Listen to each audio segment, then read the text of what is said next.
क्या आपने कभी सोचा है कि जब इंसान मरने वाला होता है तो उसे क्या दिखाई देता है? गरुड़ पुराण में लिखा है कि मौत से पहले इंसान को कुछ ऐसे संकेत मिलते हैं जो साधारण लोग देख ही नहीं पाते। कहा जाता है कि मरते समय इंसान अपनी पूरी जिंदगी एक पल में देख लेता है। उसे अपने वो लोग दिखाई देते हैं जो इस दुनिया में अब नहीं है, और कुछ ऐसी शक्तियां जो उसे लेने आती है। लेकिन सबसे बड़ा सवाल है, क्या ये सब सच है या सिर्फ एक कहानी? आज की इस कहानी में मैं आपको बताने जा रही हूं एक ऐसी स्त्री की सच्ची आत्मिक यात्रा, जिसने अपने अंतिम क्षणों में वो सब देखा जिसे सुनकर आपकी रूह तक कांप जाएगी। और शायद इस वीडियो के बाद आप कभी जीवन को पहले जैसा नहीं देख पाएंगे। जय श्री राधे कृष्ण। प्रिय मित्र, वीडियो को शुरू करने से पहले आइए प्रार्थना करें। हे कृष्ण, जो भी भक्त आज ये अमृत वाणी को सुन रहा है, उनके जीवन में आपका कृपा सदा बनी रहे और उनके सभी कष्ट दूर हो। मित्रों, ये अद्भुत वाणी को सुनने से पहले अपने विचार और भक्ति को व्यक्त करते हुए नीचे कमेंट में जय श्री राधे कृष्ण जरूर लिखें। आपकी ये भक्ति हमारी इस यात्रा को और भी पावन बनाएगी। यदि आप हमारे चैनल अमृत ज्ञान सागर पर नए हैं तो अभी सब्सक्राइब करें और घंटी के बटन को दबाएं, ताकि आप हमारे हर नई भक्ति यात्रा का हिस्सा बन सके। तो चलिए बिना देरी के ये दिव्य यात्रा की ओर बढ़ते हैं। जब आत्मा इस शरीर को छोड़ने वाली होती है, तब प्रकृति कुछ ऐसे संकेत देने लगती है जिन्हें हर कोई समझ नहीं पाता। गरुड़ पुराण में वर्णन है कि मृत्यु से पहले कुछ ऐसे रहस्यमय संकेत मिलते हैं जो आत्मा को चेतावनी देते हैं कि आप समय पूरा होने वाला है। आज मैं आपको उन्हीं 7 संकेतों के बारे में बताने जा रही हूँ, लेकिन ये सिर्फ डराने के लिए नहीं, बल्कि जीवन का सच्चा ज्ञान देने के लिए है। क्योंकि जो मृत्यु को समझ लेता है, वही जीवन को सही मायनों में जी पाता है। रात का समय था। चारों ओर शांति फैली हुई थी। एक छोटे से गांव में गीता नाम की एक स्त्री रहती थी। उसका जीवन सामान्य था, लेकिन उसका मन हमेशा भगवान श्री कृष्ण में लगा रहता था। धीरे धीरे कुछ दिनों से उसके भीतर एक अजीब सा परिवर्तन होने लगा। जिस घर को वह अपना सब कुछ मानती थी, उसी घर से उसका मन हटने लगा। एक दिन उसने खुद से कहा, ये क्या हो रहा है? जिन चीजों के बिना मैं एक पल नहीं रह सकती थी, आज वही मुझे बोझ क्यों लग रही हैं? उसकी आंखों में कोई दुख नहीं था, लेकिन एक गहरी शांति थी, जैसे वह किसी और दुनिया को महसूस कर रही हो। गरुड़ पुराण के अनुसार यह पहला संकेत होता है जब आत्मा इस संसार से अपना संबंध धीरे धीरे समाप्त करने लगती है। गीता अब पहले जैसी नहीं रही थी। उसके लिए अब ना तो धन का कोई महत्व था, ना ही रिश्तों का मोह उसे बांध पा रहा था। उसका बेटा एक दिन उसके पास आया और बोला, माँ, आप इतनी चुप क्यों रहने लगी हैं? गीता मुस्कुराई और बोली, बेटा, कभी कभी आत्मा खुद को पहचानने लगती है और तब उसे इस संसार की कोई भी चीज आकर्षित नहीं करती। उसकी बातें सुनकर बेटा कुछ समझ नहीं पाया, लेकिन गीता को अब सब समझ आने लगा था। उस रात उसे एक सपना आया। उसने देखा कि एक दिव्य प्रकाश उसके सामने खड़ा है। वह प्रकाश धीरे धीरे एक स्वर में बदल गया, हे आत्मा, अब समय निकट है, तैयार हो जाओ। गीता डर गई, लेकिन उस डर में भी एक अजीब सी शांति थी, जैसे कोई उसे अपने पास बुला रहा हो। सुबह जब वह उठी तो उसने महसूस किया कि अब उसका मन पूरी तरह से भगवान में ही लग गया है। वह दिन भर बस कृष्ण का नाम जपती रही और उसकी आंखों से अपने आप आंसू बहते रहे। यह आंसू दुख के नहीं थे, यह आंसू उस आत्मा के थे जो अपने असली घर को याद करने लगी थी। गरुड़ पुराण में कहा गया है कि जब मृत्यु निकट होती है तो आत्मा को इस संसार से वैराग्य होने लगता है। गीता अब किसी से ज्यादा बात नहीं करती थी। उसे बस एक ही चीज अच्छी लगती थी, भगवान का नाम। उसका परिवार परेशान था। उन्हें लग रहा था कि शायद गीता बीमार है, लेकिन सच्चाई यह थी कि गीता अब इस संसार से ऊपर उठ रही थी। एक दिन उसकी बहू ने उससे पूछा, माँ जी, क्या आपको हमसे कोई शिकायत है? गीता ने धीरे से उसका हाथ पकड़ा और कहा, नहीं बेटी, अब मुझे किसी से कोई शिकायत नहीं, क्योंकि अब मैं समझ गई हूं कि यह संसार सिर्फ एक पड़ाव है, असली घर कहीं और है। उसकी आंखों में एक चमक थी, जैसे उसने जीवन का सबसे बड़ा सत्य जान लिया हो। धीरे धीरे गीता ने अपने सभी काम छोड़ दिए। उसे अब किसी भी चीज की चिंता नहीं थी। वह बस एक ही बात दोहराती रहती, जो आया है उसे जाना ही है, और जो जा रहा है वह कभी खत्म नहीं होता। उसकी ये बातें सुनकर गांव के लोग भी हैरान थे। एक वृद्ध साधु ने जब यह सब सुना तो वह गीता से मिलने आया। साधु ने गीता की आंखों में देखा और मुस्कुराया। तुम्हें पहला संकेत मिल चुका है, अब तुम तैयार हो रही हो। गीता ने सिर झुका लिया। हाँ, अब मुझे डर नहीं लगता, अब मुझे सिर्फ शांति महसूस होती है। साधु ने कहा, यही सच्चा ज्ञान है। जब मृत्यु का डर खत्म हो जाए तभी जीवन का असली अर्थ समझ में आता है। उस दिन के बाद गीता और भी शांत हो गई। वह हर दिन भगवान का नाम जपती और भीतर ही भीतर मुस्कुराती रहती, क्योंकि अब उसे पता चल चुका था कि यह अंत नहीं बल्कि एक नई शुरुआत है।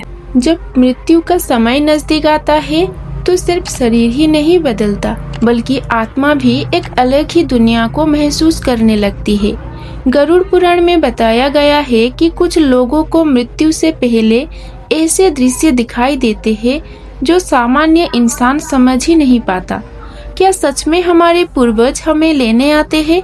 क्या आत्मा पहले से ही उस लोक को देखने लगती है जहां उसे जाना है? आज मैं आपको बताने जा रही हूँ मृत्यु से पहले मिलने वाला दूसरा संकेत, जो आपके सोचने का तरीका हमेशा के लिए बदल देगा। रात का वही शांत समय था, लेकिन अब गीता के जीवन में कुछ और गहरा होने वाला था। पहले संकेत के बाद उसका मन पूरी तरह से संसार से हट चुका था, लेकिन अब उसके साथ कुछ ऐसा होने लगा जिसे समझ पाना उसके परिवार के लिए असंभव था। एक रात गीता अपने कमरे में अकेली बैठी थी।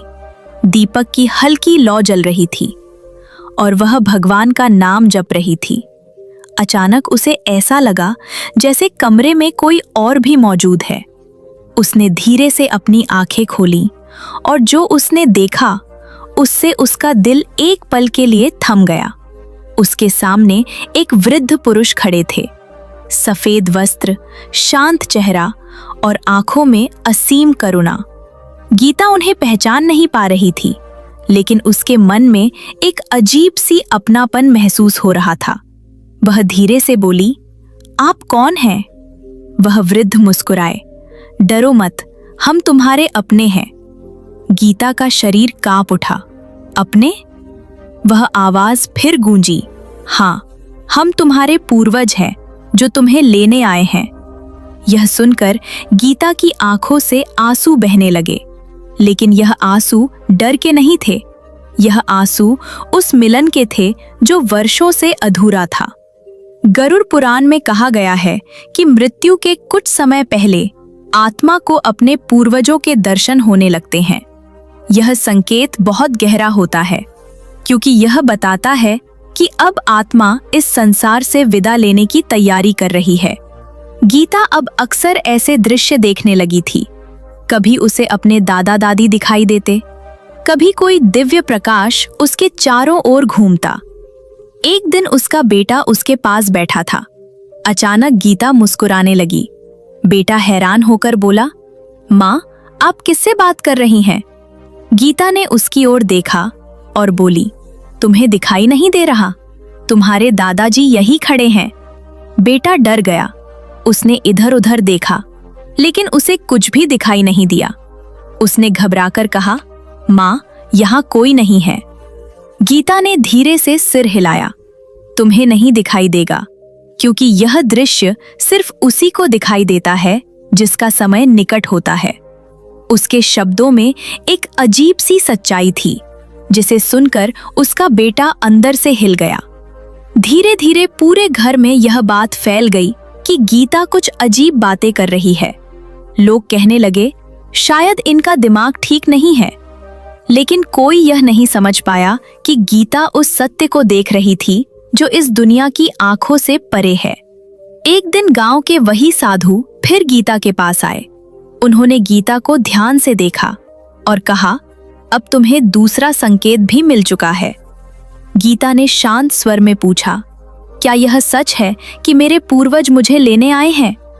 साधु मुस्कुराए। हाँ, जब आत्मा अपने अंतिम समय के करीब होती है तो उसे लेने के लिए उसके पूर्वज और दिव्य शक्तियां आने लगती हैं। गीता ने आंखें बंद कर लीं। अब उसे सब कुछ स्पष्ट होने लगा था। वह समझ चुकी थी कि यह कोई भ्रम नहीं है। यह उस यात्रा की शुरुआत है जो हर आत्मा को एक दिन करनी होती है। उस रात गीता ने फिर वही प्रकाश देखा, लेकिन इस बार वो और भी ज्यादा तेज था। उस प्रकाश के बीच से एक मधुर आवाज आई, डरो मत, अब तुम अकेली नहीं हो, हम तुम्हारे साथ हैं। गीता के चेहरे पर एक हल्की सी मुस्कान आ गई। अब उसके भीतर कोई भय नहीं था, सिर्फ एक गहरी शांति थी। उसने धीरे से कहा, अगर ये अंत है तो ये बहुत सुंदर है। उसके शब्दों में एक सच्चाई थी जो सिर्फ वही समझ सकता है जिसने मृत्यु को करीब से महसूस किया हो। गरुड़ पुराण में ये भी कहा गया है कि जब आत्मा को अपने पूर्वज दिखाई देने लगते हैं तो यह निश्चित हो जाता है कि अब उसका समय बहुत कम बचा है। लेकिन यह संकेत डराने के लिए नहीं है। यह संकेत हमें यह सिखाने के लिए है कि जीवन सिर्फ शरीर तक सीमित नहीं है। हमारी आत्मा अमर है और वह एक लोक से दूसरे लोक की यात्रा करती रहती है। गीता अब हर दिन उन दिव्य दृश्यों को महसूस करती थी। कभी उसे लगता जैसे कोई उसे पुकार रहा है, कभी उसे ऐसा महसूस होता जैसे कोई उसके सिर पर हाथ रखकर आशीर्वाद दे रहा है। उसका शरीर कमजोर हो रहा था, लेकिन उसकी आत्मा पहले से कहीं ज्यादा मजबूत और शांत हो चुकी थी। एक दिन उसने अपने बेटे को पास बुलाया और बोली, बेटा, अब मुझे डर नहीं लगता, क्योंकि अब मुझे पता है कि मैं अकेली नहीं हूं। उसकी आंखों में आंसू थे, लेकिन वह आंसू भी एक अलग ही खुशी से भरे हुए थे। जब समय आए तो मुझे रोकने की कोशिश मत करना, क्योंकि अब मैं अपने असली घर जाने के लिए तैयार हूं। उसके बेटे ने उसका हाथ कसकर पकड़ लिया, लेकिन गीता की आत्मा अब उस दुनिया से जुड़ चुकी थी जहां से कोई वापस नहीं आता। उस रात जब पूरा घर सो रहा था, गीता अपने कमरे में बैठी थी और उसके चारों ओर एक हल्का सा प्रकाश फैल गया। उसने महसूस किया कि कोई उसके पास आ रहा है। उसने आंखें बंद कर ली और धीरे से कहा, मैं तैयार हूं। जीवन हमें ऐसे संकेत देता है जिन्हें हम समझ नहीं पाते, लेकिन गरुड़ पुराण कहता है कि मृत्यु से पहले आत्मा खुद हमें बता देती है कि अब समय पूरा होने वाला है। क्या सच में इंसान अपनी मृत्यु का समय पहले से जान सकता है? क्या आत्मा को पहले ही आभास हो जाता है कि अब इस शरीर को छोड़ना है? आज मैं आपको बताने जा रही हूँ तीसरा संकेत, जो सबसे रहस्यमयी भी है और सबसे सच्चा भी। गीता के जीवन में अब सब कुछ बदल चुका था। पहले उसने संसार से वैराग्य महसूस किया, फिर उसने अपने पूर्वजों और दिव्य शक्तियों के दर्शन किए। लेकिन अब जो होने वाला था वह सबसे गहरा और सबसे सच्चा अनुभव था। एक सुबह गीता बहुत जल्दी उठ गई। सूरज की पहली किरण अभी धरती पर पूरी तरह फैली भी नहीं थी, लेकिन गीता के चेहरे पर एक अलग ही प्रकाश था। उसने धीरे से अपने हाथों को जोड़ा और आंखें बंद करके बोली, हे प्रभु, अब मुझे सब समझ में आ रहा है। उसके शब्दों में कोई डर नहीं था, बल्कि एक स्वीकार था, जैसे उसने किसी सच्चाई को पूरी तरह अपना लिया हो। उस दिन गीता ने अपने बेटे को बुलाया। उसकी आवाज बहुत शांत थी, लेकिन उसमें एक गहराई थी जो पहले कभी नहीं थी। बेटा, मुझे तुमसे कुछ कहना है। बेटा उसके पास बैठ गया। क्या हुआ माँ? गीता ने उसकी आंखों में देखा और धीरे से कहा, अब मेरा समय आ गया है। यह सुनकर उसका बेटा चौंक गया। माँ, आप ऐसी बातें क्यों कर रही हैं? आप बिल्कुल ठीक हैं। लेकिन गीता मुस्कुरा दी। नहीं बेटा, यह शरीर ठीक हो सकता है, लेकिन आत्मा को अब सब पता चल जाता है। गरुड़ पुराण में कहा गया है कि जब मृत्यु निकट होती है तो आत्मा को खुद अपने जाने का आभास होने लगता है। यह आभास किसी डर के रूप में नहीं आता, बल्कि एक गहरी शांति के रूप में आता है। गीता अब हर चीज को अलग नजर से देखने लगी थी। उसे ऐसा लगने लगा था जैसे यह संसार धीरे धीरे उससे दूर जा रहा है। एक दिन उसने अपने घर के हर कोने को ध्यान से देखा। दीवारें, दरवाजे, आंगन, सब कुछ जैसे उसे अलविदा कह रहा था। उसने अपने आप से कहा, यही वो जगह है जहां मैंने अपनी पूरी जिंदगी बिताई। लेकिन उसके दिल में कोई मोह नहीं था, सिर्फ एक कृतज्ञता थी। धन्यवाद प्रभु, आपने मुझे यह जीवन दिया। उसकी आंखों से आंसू बहने लगे, लेकिन यह आंसू भी दुख के नहीं थे। यह आंसू उस आत्मा के थे जो अपनी यात्रा को पूरा होते हुए देख रही थी। धीरे धीरे गीता ने अपने सभी रिश्तों से मन ही मन विदा लेना शुरू कर दिया। वह अपने बेटे के पास गई, उसके सिर पर हाथ रखा। हमेशा सच्चाई के रास्ते पर चलना। फिर अपनी बहू के पास गई, घर को प्रेम से संभालना। हर किसी को आशीर्वाद देती हुई वह अंदर ही अंदर सब कुछ छोड़ रही थी, लेकिन किसी को यह समझ नहीं आ रहा था।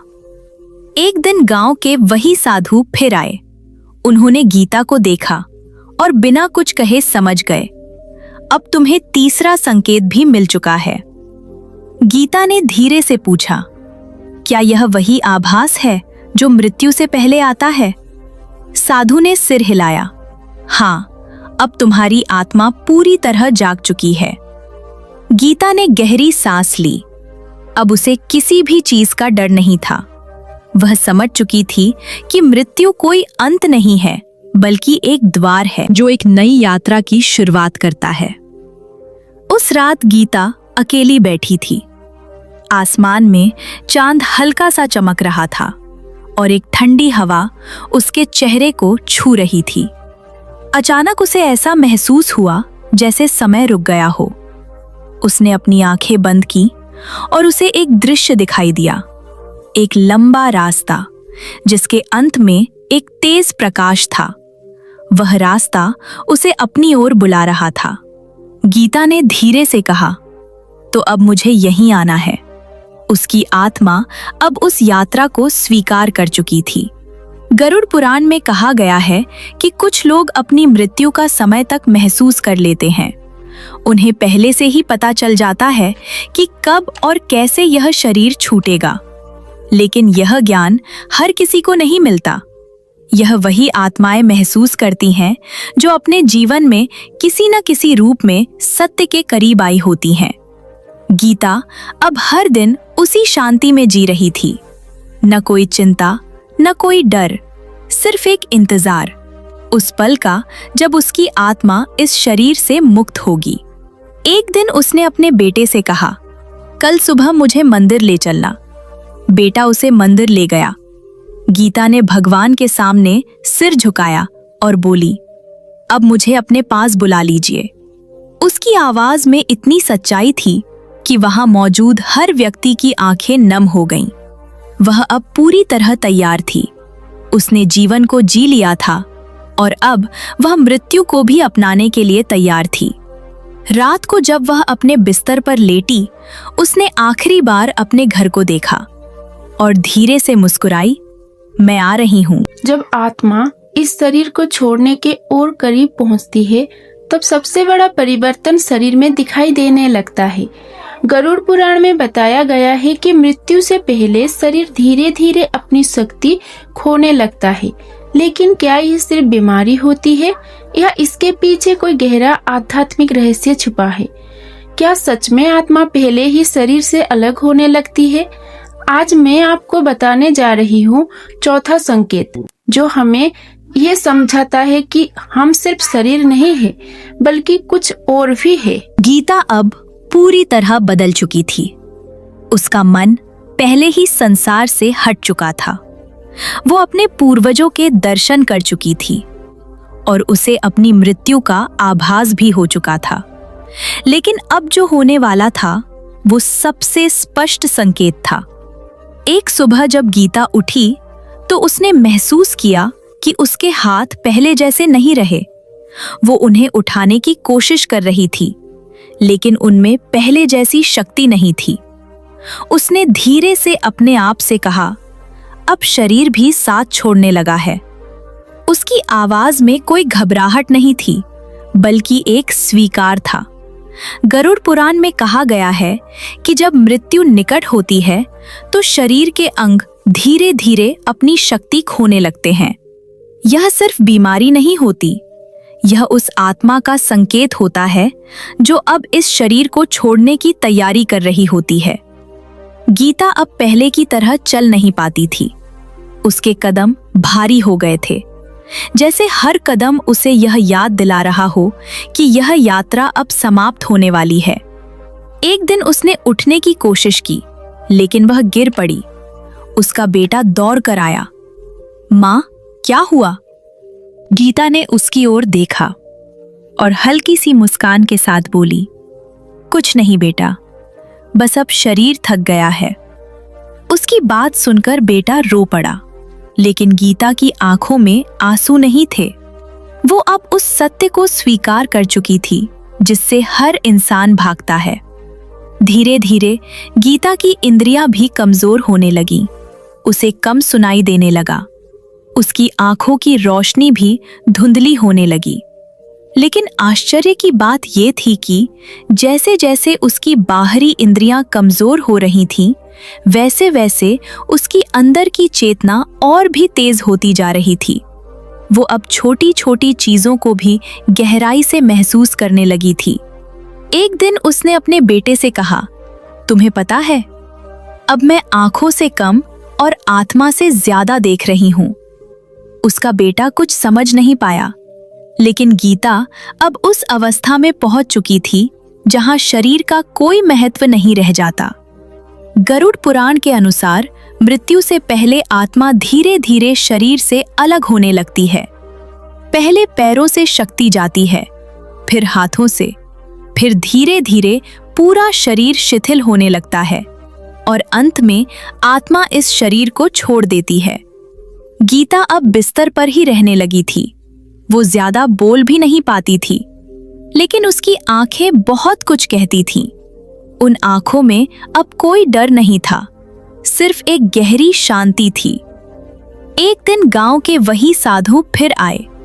उन्होंने गीता को देखा और धीरे से कहा, अब अंतिम यात्रा बहुत करीब है। गीता ने आंखें बंद कर ली। हाँ, अब मैं भी महसूस कर रही हूं। साधु ने कहा, डरो मत, ये शरीर सिर्फ एक वस्त्र है जिसे आत्मा बदलती रहती है। गीता ने हल्की सी मुस्कान दी। अब मुझे ये बात पूरी तरह समझ में आ गई है। उस दिन के बाद गीता ने अपने शरीर को लेकर कोई चिंता नहीं की। वो जान चुकी थी कि ये शरीर अस्थायी है और जो असली है वो उसकी आत्मा है। धीरे धीरे उसका शरीर और भी कमजोर होता गया, लेकिन उसकी आत्मा पहले से कहीं ज्यादा शांत और प्रकाशमय हो गई। एक रात वो अपने बिस्तर पर लेटी थी। उसने महसूस किया कि उसका शरीर बहुत हल्का हो गया है, जैसे वो इस शरीर में नहीं बल्कि उसके ऊपर तैर रही हो। उसने धीरे से कहा, क्या यही वो अवस्था है जब आत्मा शरीर से अलग होने लगती है? उसकी आंखों में एक चमक थी। वो अब उस अनुभव को महसूस कर रही थी जिसे शब्दों में बयान करना मुश्किल है। गरुड़ पुराण में कहा गया है कि जब आत्मा शरीर से अलग होने लगती है तो व्यक्ति को अपने शरीर से अलग होने का अनुभव होता है। उसे ऐसा लगता है जैसे वो खुद को बाहर से देख रहा है। गीता अब उसी अवस्था में पहुंच चुकी थी। वो अपने शरीर को देख रही थी और महसूस कर रही थी कि अब ये उसका नहीं रहा। उसने धीरे से कहा, अब मुझे जाना होगा। उसकी आवाज बहुत धीमी थी, लेकिन उसमें एक गहरी सच्चाई थी। उसका परिवार उसके पास बैठा था। सब रो रहे थे, लेकिन गीता शांत थी। उसने धीरे से अपनी आंखें खोली और सबको देखा। मत रो, ये अंत नहीं है। उसके शब्दों में इतनी शक्ति थी कि एक पल के लिए सब शांत हो गए। मैं बस एक यात्रा पर जा रही हूं। उसकी सांसें अब धीमी होने लगी थी, लेकिन उसके चेहरे पर एक हल्की सी मुस्कान थी, जैसे वो किसी सुंदर दृश्य को देख रही हो। उसने आखिरी बार अपने बेटे का हाथ पकड़ा। मुझे जाने दो। और फिर उसने अपनी आंखें बंद कर लीं। क्या आपने कभी सोचा है कि मृत्यु से पहले इंसान को ऐसी आवाजें क्यों सुनाई देती है जो और कोई नहीं सुन पाता? गरुड़ पुराण में बताया गया है कि जब आत्मा इस शरीर को छोड़ने के करीब होती है तब उसे कुछ रहस्यमय ध्वनियां सुनाई देते हैं। क्या ये आवाजें किसी और लोक से आती है या फिर यह आत्मा का अपने असली घर से जुड़ने का संकेत होता है? आज मैं आपको बताने जा रही हूँ 5वां संकेत, जो जितना रहस्यमय है उतना ही गहरा भी। अब गीता का शरीर लगभग पूरी तरह से शांत हो चुका था।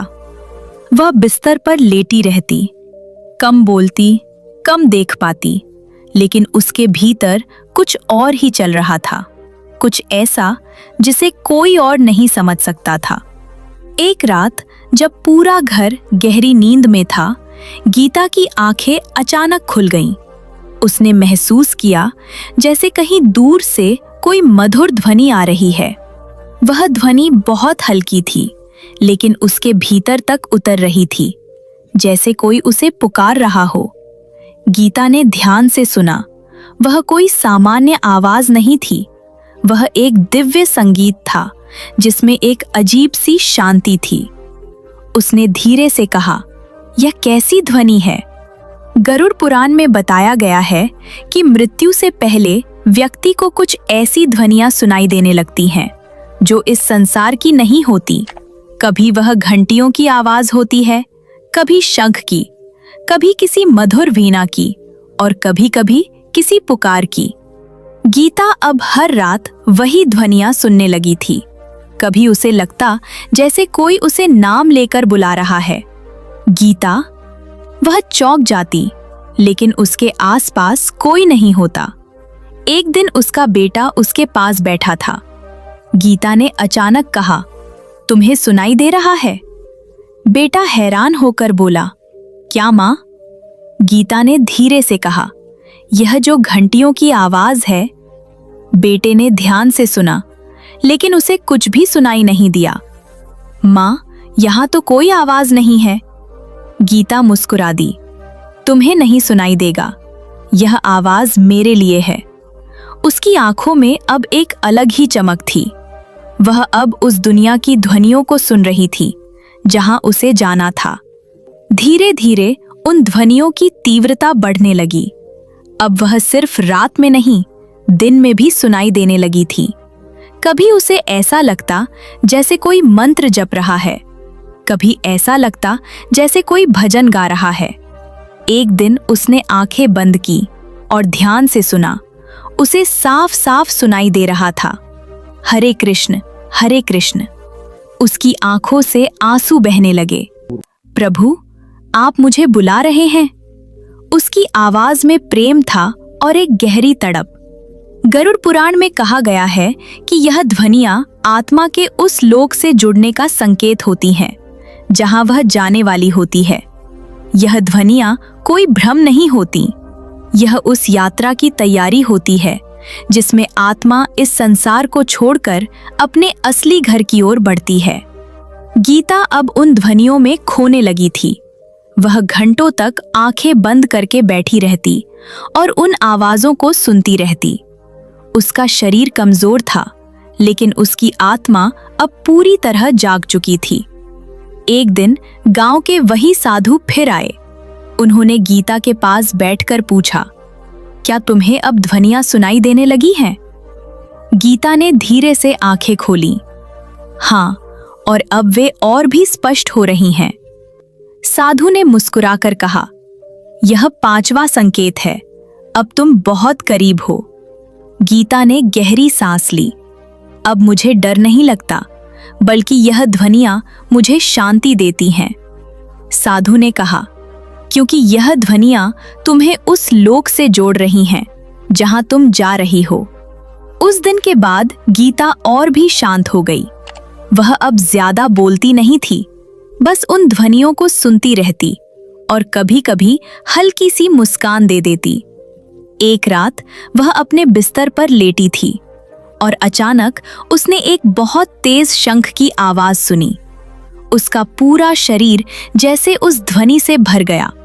उसने आंखें बंद कर ली और उसे ऐसा लगा जैसे वह कहीं ऊपर उठ रही है, जैसे उसका शरीर नीचे रह गया हो और उसकी आत्मा ऊपर जा रही हो। उसने धीरे से कहा, अब समय बहुत करीब है।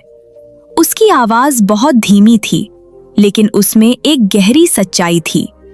उसका परिवार उसके पास बैठा था। उन्हें कुछ समझ नहीं आ रहा था, लेकिन गीता अब उस दुनिया के बहुत करीब पहुंच चुकी थी, जहां से कोई आवाज नहीं आती, लेकिन जहां सब कुछ सुना जा सकता है।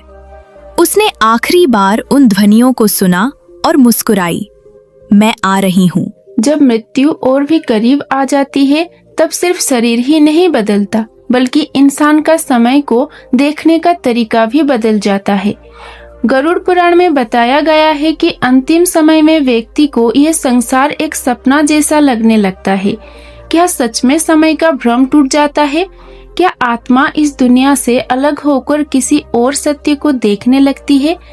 आज मैं आपको बताने जा रही हूँ 6वां संकेत, जो जीवन और मृत्यु के बीच के सबसे गहरे रहस्य को उजागर करता है। अब गीता उस अवस्था में पहुंच चुकी थी जहां शरीर लगभग शांत हो चुका था, इंद्रियां धीमी पड़ चुकी थी और आत्मा जागृत हो चुकी थी। लेकिन अब जो अनुभव उसे हो रहा था, वह सबसे अलग, सबसे अद्भुत और सबसे रहस्यमयी था। एक सुबह जब खिड़की से हल्की धूप उसके चेहरे पर पड़ी, गीता ने धीरे से अपनी आंखें खोली और कुछ पल के लिए वह बिल्कुल स्थिर हो गई।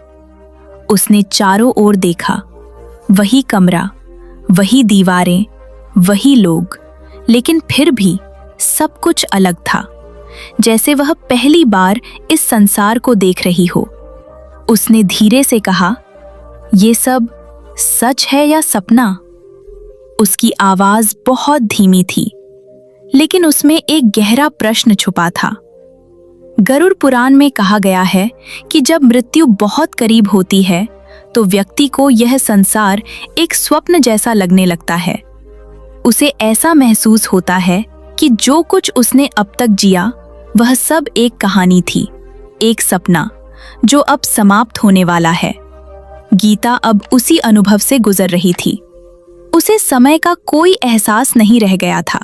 दिन और रात, सुबह और शाम, सब कुछ एक जैसा लगने लगा था।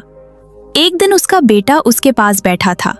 गीता ने उससे पूछा, आज कौन सा दिन है? बेटे ने कहा, माँ, आज सोमवार है। गीता मुस्कुरा दी। दिन अब मेरे लिए कोई मायने नहीं रखते। उसके शब्द सुनकर उसका बेटा चुप हो गया। उसे समझ नहीं आ रहा था कि उसकी माँ क्या कह रही है, लेकिन गीता अब उस अवस्था में थी जहां समय का कोई बंधन नहीं होता। धीरे धीरे उसे अपने बीते हुए जीवन के दृश्य दिखाई देने लगे, जैसे कोई चलचित्र चल रहा हो। उसने अपने बचपन को देखा, अपनी शादी को, अपने बच्चों को। हर एक पल, हर एक घटना, सब कुछ उसकी आंखों के सामने से गुजरने लगा। उसकी आंखों से आंसू बहने लगे। ये सब इतना जल्दी कैसे बीत गया? उसने अपने आप से पूछा। गरुड़ पुराण में यह भी कहा गया है कि मृत्यु से पहले व्यक्ति को अपना पूरा जीवन एक पल में दिखाई देने लगता है। उसे समझ में आता है कि जो कुछ उसने किया वह सब अब समाप्त हो चुका है और अब सिर्फ उसकी आत्मा बची है। गीता अब उसी सत्य को महसूस कर रही थी। उसे यह समझ में आ गया था कि यह संसार स्थायी नहीं है। यह सब एक लीला है, एक खेल जो शुरू होता है और फिर समाप्त हो जाता है। एक दिन उसने धीरे से कहा, मैं अब इस दुनिया का हिस्सा नहीं रही। उसका बेटा चौंक गया। माँ, आप ऐसा क्यों कह रही हैं?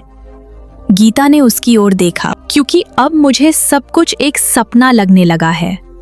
उसकी आंखों में एक अलग ही गहराई थी, जैसे वह किसी और दुनिया को देख रही हो।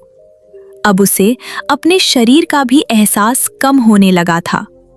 उसे ऐसा लगता जैसे वह हवा में तैर रही हो, जैसे उसका शरीर कहीं और है और उसकी आत्मा कहीं और। एक रात जब सब सो रहे थे, गीता ने महसूस किया कि समय रुक गया है। न कोई आवाज, न कोई हलचल, सब कुछ स्थिर हो गया था। उसने आंखें बंद कीं और उसे ऐसा लगा जैसे वह किसी अनंत शून्य में प्रवेश कर रही है, जहां न अतीत है न भविष्य, सिर्फ वर्तमान है और वह भी धीरे धीरे मिट रहा है। उसने धीरे से कहा, क्या यही वह अवस्था है जहां सब कुछ खत्म हो जाता है? लेकिन उसी पल उसे एक मधुर आवाज सुनाई दी, नहीं, यह अंत नहीं है, यह शुरुआत है।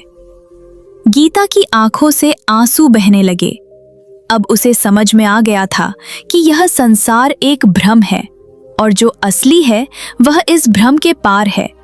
गरुड़ पुराण में कहा गया है कि जब व्यक्ति को यह समझ में आ जाता है कि यह संसार अस्थायी है, तो उसकी आत्मा पूरी तरह मुक्त होने के लिए तैयार हो जाती है। गीता अब उसी मुक्ति के करीब थी। वह अब किसी चीज से बंधी नहीं थी, न रिश्तों से, न समय से, न शरीर से। वह अब पूरी तरह स्वतंत्र थी। एक दिन उसने अपने बेटे से कहा, जब मैं चली जाऊं तो मुझे याद मत करना दुख के साथ। उसका बेटा रोने लगा, लेकिन गीता मुस्कुरा दी, क्योंकि मैं कहीं जा नहीं रही, मैं बस एक रूप बदल रही हूं। उसकी बातों में एक गहरी सच्चाई थी जो हर किसी के दिल को छू रही थी। अब गीता पूरी तरह तैयार थी। उसने इस संसार को समझ लिया था और अब वह उस सत्य की ओर बढ़ रही थी जो कभी बदलता नहीं। मृत्यु, ये एक ऐसा शब्द है जिससे हर कोई डरता है, लेकिन क्या सच में मृत्यु डरावनी होती है या ये सिर्फ एक द्वार है, एक नई यात्रा की शुरुआत का? गरुड़ पुराण में बताया गया है कि जब आत्मा शरीर को पूरी तरह छोड़ती है तो वो एक ऐसे सत्य को प्राप्त करती है जिसे समझना ही जीवन का सबसे बड़ा ज्ञान है। आज मैं आपको बताने जा रही हूँ 7वां और अंतिम संकेत, जिसे समझ लेने के बाद आपके जीवन को देखने का नजरिया हमेशा के लिए बदल जाएगा। अब वो क्षण बहुत करीब आ चुका था। गीता का शरीर बिल्कुल शांत था। सांसें बहुत धीमी हो चुकी थी और उसके चेहरे पर एक अद्भुत शांति थी। पूरा घर उसके चारों ओर बैठा था। सबकी आंखों में आंसू थे, लेकिन गीता की आंखों में सिर्फ एक हल्की सी मुस्कान थी, जैसे वह किसी सुंदर सत्य को देख रही हो। उसने धीरे धीरे अपनी आंखें खोली और एक एक करके सबको देखा। उसकी नजरों में प्रेम था, लेकिन अब उसमें कोई बंधन नहीं था। उसने बहुत धीमी आवाज में कहा, अब समय आ गया है। उसके शब्द सुनते ही घर में सन्नाटा छा गया। हर किसी का दिल तेजी से धड़कने लगा, लेकिन गीता बिल्कुल शांत थी। गरुड़ पुराण में कहा गया है कि जब आत्मा शरीर को छोड़ने वाली होती है तो व्यक्ति को एक अलग ही अनुभव होता है। उसे ऐसा लगता है जैसे वह धीरे धीरे अपने शरीर से ऊपर उठ रहा है। गीता अब उसी अनुभव से गुजर रही थी। उसे अपने शरीर का भार महसूस नहीं हो रहा था, जैसे वह हल्की होती जा रही हो। उसने अपनी आंखें बंद की और उसे एक अद्भुत प्रकाश दिखाई दिया। वह प्रकाश इतना तेज था, लेकिन उसमें कोई चुभन नहीं थी, बल्कि उसमें एक गहरी शांति थी, जैसे वह उसे अपनी ओर बुला रहा हो।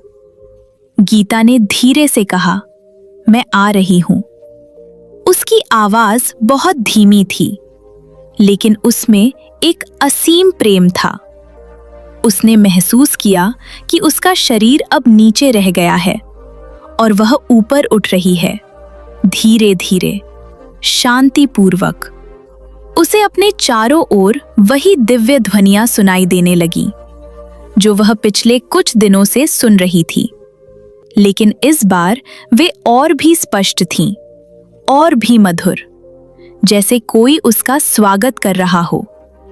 उसने आंखें खोली और देखा कि उसके सामने वही पूर्वज खड़े हैं जो पहले उसे दिखाई दिए थे। उनके चेहरे पर मुस्कान थी। तुम आ गई। गीता की आंखों से आंसू बहने लगे। हाँ, अब मैं आ गई। उसने पीछे मुड़कर देखा। उसका शरीर बिस्तर पर पड़ा था। उसका परिवार रो रहा था, लेकिन उसे अब कोई दुख नहीं हो रहा था, क्योंकि अब वह समझ चुकी थी कि वह शरीर नहीं है, वह आत्मा है, और आत्मा कभी मरती नहीं। गरुड़ पुराण में कहा गया है कि जब आत्मा शरीर को छोड़ देती है तो वह कुछ समय तक अपने शरीर और अपने परिवार को देखती रहती है, लेकिन धीरे धीरे उसका मोह समाप्त हो जाता है। गीता अब अपने परिवार को देख रही थी। उसका बेटा रो रहा था, उसकी बहू रो रही थी, लेकिन गीता मुस्कुरा रही थी। मत रो, मैं ठीक हूं। लेकिन उसकी आवाज अब कोई नहीं सुन पा रहा था, क्योंकि अब वह इस दुनिया का हिस्सा नहीं रही थी। धीरे धीरे वो प्रकाश और भी तेज होने लगा। उसके पूर्वज उसके साथ चलने लगे और वह उस प्रकाश की ओर बढ़ने लगी। हर कदम के साथ उसे और भी हल्का महसूस हो रहा था, जैसे वह किसी बंधन से मुक्त हो रही हो। उसने आखिरी बार पीछे मुड़कर देखा और फिर आगे बढ़ गई। अब उसके सामने एक नया संसार था, एक ऐसा संसार जहां न दुख था न पीड़ा, सिर्फ शांति थी और एक असीम प्रेम। गीता अब उस सत्य को प्राप्त कर चुकी थी जिसे जानने के लिए लोग पूरी जिंदगी तपस्या करते हैं। वह अब मुक्त थी, पूरी तरह मुक्त। उसके घर में उसका शरीर अब निश्चल पड़ा था, लेकिन उसके चेहरे पर एक अद्भुत मुस्कान थी, जैसे उसने कुछ ऐसा पा लिया हो जो इस दुनिया में नहीं मिलता। लोग कह रहे थे वो चली गई, लेकिन सच्चाई ये थी कि वो कहीं गई नहीं थी। वो बस एक रूप से दूसरे रूप में चली गई थी। गरुड़ पुराण हमें यही सिखाता है कि मृत्यु कोई अंत नहीं है, यह सिर्फ एक परिवर्तन है, एक यात्रा है जो हर आत्मा को करनी होती है, और जो इसे समझ लेता है वो जीवन को भी सही मायनों में जीना सीख जाता है। गीता की कहानी यहीं समाप्त नहीं होती, बल्कि यहीं से उसकी असली यात्रा शुरू होती है। और यह कहानी हमें एक गहरा संदेश देती है कि हमें इस जीवन को ऐसे जीना चाहिए कि जब मृत्यु आए तो हमें डर न लगे, बल्कि एक मुस्कान आए, क्योंकि जो आत्मा सच्चाई को जान लेती है वो कभी मरती नहीं। जब गीता की आत्मा उस दिव्य प्रकाश में विलीन हो गई तब उसकी कहानी खत्म नहीं हुई, बल्कि वहीं से एक ऐसा सत्य प्रकट हुआ जो हर जीवित इंसान के लिए एक आईना बन सकता है, एक चेतावनी भी और एक मार्गदर्शन भी। यह पूरी कथा जो एक साधारण स्त्री गीता के जीवन से शुरू हुई, वह वास्तव में हम सब की कहानी है, क्योंकि हर इंसान उसी रास्ते पर चल रहा है जिस पर गीता चली थी। फर्क सिर्फ इतना है कि कोई समझ कर चलता है और कोई बिना समझे। गरुड़ पुराण में वर्णित वे 7 संकेत वास्तव में डराने के लिए नहीं हैं, बल्कि जगाने के लिए हैं। ये हमें ये समझाने के लिए हैं कि ये जीवन, ये शरीर, ये रिश्ते, ये धन, ये सब कुछ स्थायी नहीं है। ये सब एक स्वप्न की तरह है जो कुछ समय के लिए हमें दिया गया है और फिर एक दिन हमसे वापस ले लिया जाता है। गीता ने जब पहला संकेत महसूस किया, जब उसका मन संसार से हटने लगा, तब उसने ये समझना शुरू किया कि जिसे वह अपना समझ रही थी, वह वास्तव में उसका कभी था ही नहीं। और यही पहला ज्ञान है, जब इंसान ये समझ लेता है कि ये संसार उसका नहीं है, तभी वो सच्चे अर्थों में जीना शुरू करता है। फिर जब उसने अपने पूर्वजों को देखा, तो उसे ये एहसास हुआ कि यह जीवन अकेला नहीं है। हम एक ऐसी श्रृंखला का हिस्सा हैं जो जन्म और मृत्यु के पार जाती है, और हम कभी अकेले नहीं होते। हमारे कर्म, हमारे संस्कार और हमारी आत्मा हमेशा हमारे साथ रहते हैं। जब उसे अपनी मृत्यु का आभास हुआ, तब उसने पहली बार जीवन को पूरी तरह से स्वीकार किया, क्योंकि जो मृत्यु को स्वीकार कर लेता है, वही जीवन को पूरी तरह जी सकता है। जो हर पल को अंतिम मानकर जीता है, वही हर पल की कीमत समझता है। जब उसका शरीर धीरे धीरे कमजोर होने लगा, तब उसने ये जाना कि ये शरीर सिर्फ एक साधन है, एक वस्त्र है जिसे आत्मा कुछ समय के लिए पहनती है और फिर छोड़ देती है। और यही सबसे बड़ा भ्रम है जिसे हम जीवन भर सच मानते रहते हैं। जब उसे दिव्य ध्वनियां सुनाई देने लगी, तब वह उस संसार से जुड़ने लगी जो इस संसार से परे है। और ये हमें यह सिखाता है कि जो हम देख सकते हैं, सुन सकते हैं, वही सब कुछ नहीं है। इस ब्रह्मांड में बहुत कुछ ऐसा है जो हमारी इंद्रियों से परे है, लेकिन फिर भी सत्य है। जब उसके लिए समय और संसार का भ्रम टूट गया, तब उसने यह समझ लिया कि ये पूरा जीवन एक लीला है, एक खेल है जिसमें हम सब अपने अपने किरदार निभा रहे हैं। और जब ये खेल समाप्त होता है, तो हम अपने असली स्वरूप में लौट जाते हैं। और अंत में जब उसकी आत्मा ने शरीर को पूरी तरह छोड़ दिया, तब यह स्पष्ट हो गया कि मृत्यु कोई अंत नहीं है। यह सिर्फ एक द्वार है, एक नई यात्रा का आरंभ है, जहां आत्मा अपने कर्मों के अनुसार आगे बढ़ती है। गीता की कहानी हमें यह सिखाती है कि हमें इस जीवन को डर में नहीं, बल्कि समझ में जीना चाहिए। हमें हर पल को इस तरह जीना चाहिए जैसे ये हमारा आखिरी पल हो, लेकिन उसमें भी कोई भय न हो, सिर्फ प्रेम हो, कृतज्ञता हो और एक गहरी शांति हो। हमें अपने रिश्तों को प्रेम से निभाना चाहिए, लेकिन उनमें बंधना नहीं चाहिए। हमें धन कमाना चाहिए, लेकिन उसे अपना सब कुछ नहीं मानना चाहिए।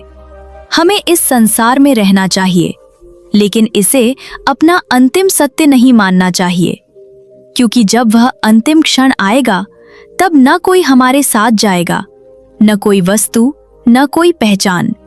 हमारे साथ सिर्फ हमारे कर्म जाएंगे और हमारी आत्मा। और वही आत्मा जो आज इस शरीर में है, वह कभी खत्म नहीं होगी। वह बस एक रूप से दूसरे रूप में जाएगी, एक यात्रा से दूसरी यात्रा में प्रवेश करेगी। अगर हम इस सत्य को आज समझ लें, तो हमारा जीवन बदल सकता है। हम छोटी छोटी बातों पर दुखी होना छोड़ देंगे। हम दूसरों से नफरत करना छोड़ देंगे। हम अपने अंदर झांकना शुरू कर देंगे। और सबसे महत्वपूर्ण, हम मृत्यु से डरना छोड़ देंगे, क्योंकि जब हमें यह समझ में आ जाएगा कि मृत्यु अंत नहीं है बल्कि एक नई शुरुआत है, तब हमारे अंदर एक अजीब सी शांति आ जाएगी। और वही शांति, वही समझ, वही जागरूकता इस पूरी कहानी का सार है। यह कहानी सिर्फ गीता की नहीं है, यह हर उस आत्मा की कहानी है जो इस संसार में आई है और एक दिन जाएगी। इसलिए जब तक हम यहाँ हैं, तब तक हमें अपने जीवन को ऐसे जीना चाहिए कि जब वह अंतिम क्षण आए तो हमारी आंखों में डर नहीं बल्कि एक मुस्कान हो और हम भी गीता की तरह कह सकें, मैं तैयार हूँ। जब इंसान इस दुनिया को छोड़ने वाला होता है तब उसकी आंखें सिर्फ इस दुनिया को नहीं बल्कि कुछ और भी देखने लगती है। गरुड़ पुराण में कहा गया है कि मृत्यु के समय इंसान को ऐसे दृश्य दिखाई देते हैं जो एक साधारण व्यक्ति समझ भी नहीं सकता। क्या सच में मरते समय इंसान अपने पूरे जीवन को देखता है? क्या उसे कोई लेने आता है? और सबसे बड़ा सवाल, उस अंतिम क्षण में इंसान क्या देखता है? आज मैं आपको एक ऐसी कहानी सुनाने जा रही हूँ जो आपके जीवन को देखने का नजरिया हमेशा के लिए बदल देगी। शाम का समय था। सूरज धीरे धीरे ढल रहा था। आसमान में हल्की लालिमा फैल चुकी थी। गांव के एक छोटे से घर में एक स्त्री अपने बिस्तर पर लेटी थी। उसका नाम था सावित्री। उसका शरीर अब बहुत कमजोर हो चुका था। सांसें धीमी हो चुकी थी, लेकिन उसकी आंखें कुछ अलग ही देख रही थी। उसका बेटा उसके पास बैठा था। माँ, आपको कुछ चाहिए? सावित्री ने उसकी ओर देखा और हल्की सी मुस्कान दी। नहीं बेटा, अब मुझे कुछ नहीं चाहिए। उसकी आवाज बहुत धीमी थी, लेकिन उसमें एक अजीब सी शांति थी, जैसे वह किसी और दुनिया को महसूस कर रही हो। गरुड़ पुराण में कहा गया है कि जब मृत्यु करीब होती है तो इंसान की चेतना बदलने लगती है। वह सिर्फ इस संसार को नहीं बल्कि उस संसार को भी देखने लगता है जहां उसकी आत्मा जाने वाली होती है। सावित्री के साथ भी कुछ ऐसा ही हो रहा था। वह कभी कमरे की दीवारों को देखती और कभी अचानक मुस्कुरा देती, जैसे उसे कुछ ऐसा दिखाई दे रहा हो जो बाकी किसी को नहीं दिख रहा। उसकी बहू ने धीरे से पूछा, माँ जी, आप किसे देख रही हैं? सावित्री ने अपनी आंखें थोड़ी बड़ी की। तुम्हें नहीं दिख रहा? बहू घबरा गई। क्या माँ जी? सावित्री ने धीरे से कहा, वह जो दरवाजे के पास खड़ा है। कमरे में सन्नाटा छा गया। सबने दरवाजे की ओर देखा, लेकिन वहां कोई नहीं था।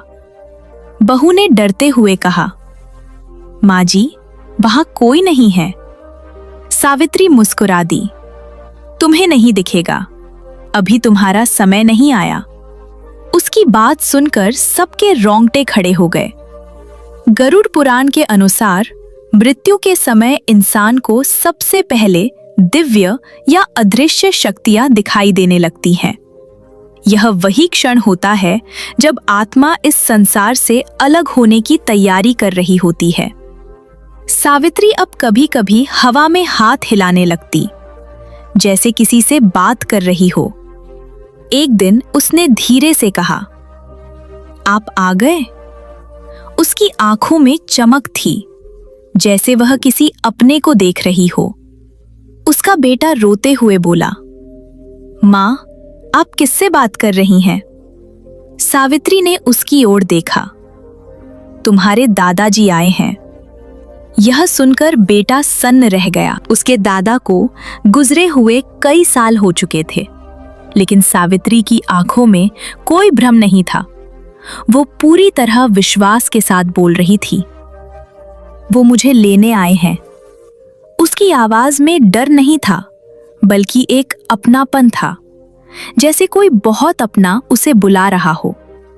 धीरे धीरे सावित्री को और भी दृश्य दिखाई देने लगे। कभी उसे एक तेज प्रकाश दिखता, कभी उसे लगता जैसे कोई उसे दूर से बुला रहा है।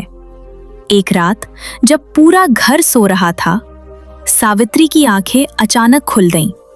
उसने देखा कि पूरा कमरा एक हल्के प्रकाश से भर गया है। वो प्रकाश धीरे धीरे उसके पास आ रहा था। उसका दिल तेज धड़कने लगा, लेकिन अजीब बात यह थी कि उसे डर नहीं लग रहा था, बल्कि एक शांति महसूस हो रही थी। उसने धीरे से कहा, क्या अब समय आ गया है? वो प्रकाश जैसे उसकी बात समझ गया और उसके चारों ओर फैल गया। गरुड़ पुराण में कहा गया है कि मृत्यु के समय आत्मा को एक दिव्य प्रकाश दिखाई देता है। यह प्रकाश उस मार्ग का प्रतीक होता है जिस पर आत्मा को आगे बढ़ना होता है। सावित्री अब उस प्रकाश को देख रही थी। उसकी आंखों से आंसू बहने लगे, लेकिन वह आंसू दुख के नहीं थे। वह आंसू उस मिलन के थे जो अब होने वाला था। उसने धीरे से अपने बेटे का हाथ पकड़ा। बेटा, अब मैं जा रही हूं। उसका बेटा जोर जोर से रोने लगा।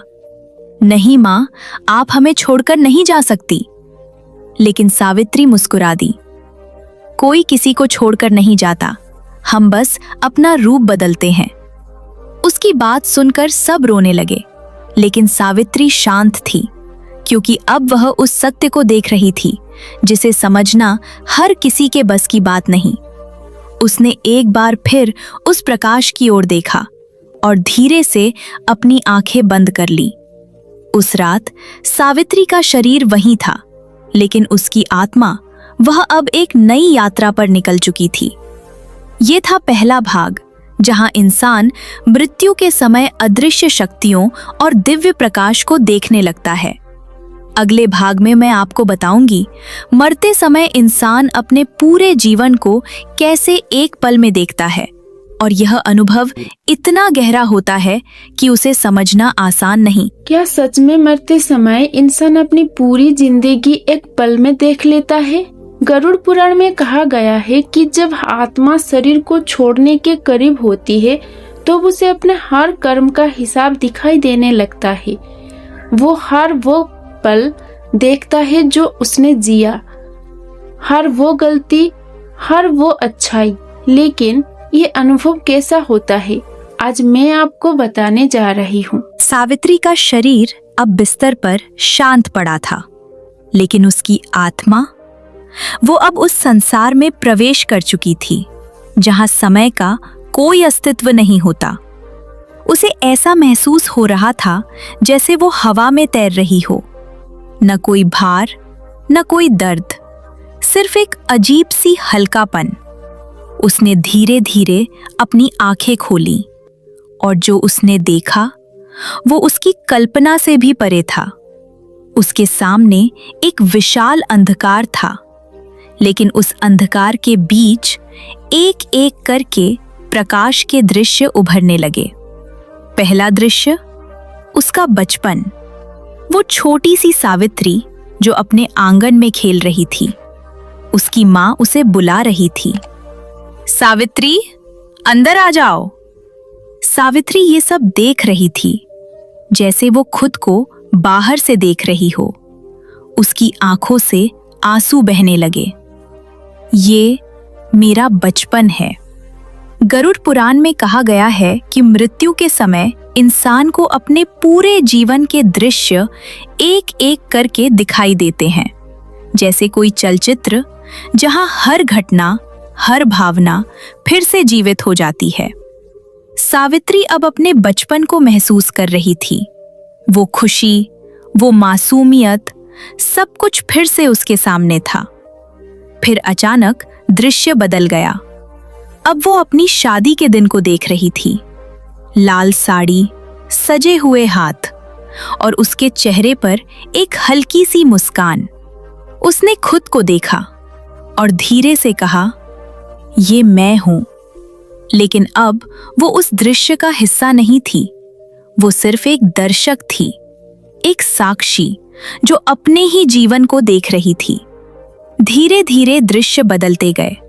उसने अपने बच्चों को जन्म लेते देखा, उनके पहले कदम, उनकी पहली मुस्कान, हर एक पल, हर एक भावना, सब कुछ फिर से उसके सामने आ रहा था।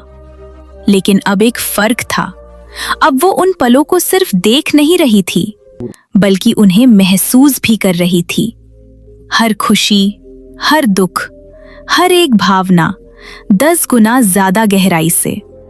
उसकी आंखों से आंसू बहने लगे। मैंने ये सब जिया है। फिर अचानक कुछ ऐसे दृश्य सामने आए जिन्हें वो देखना नहीं चाहती थी।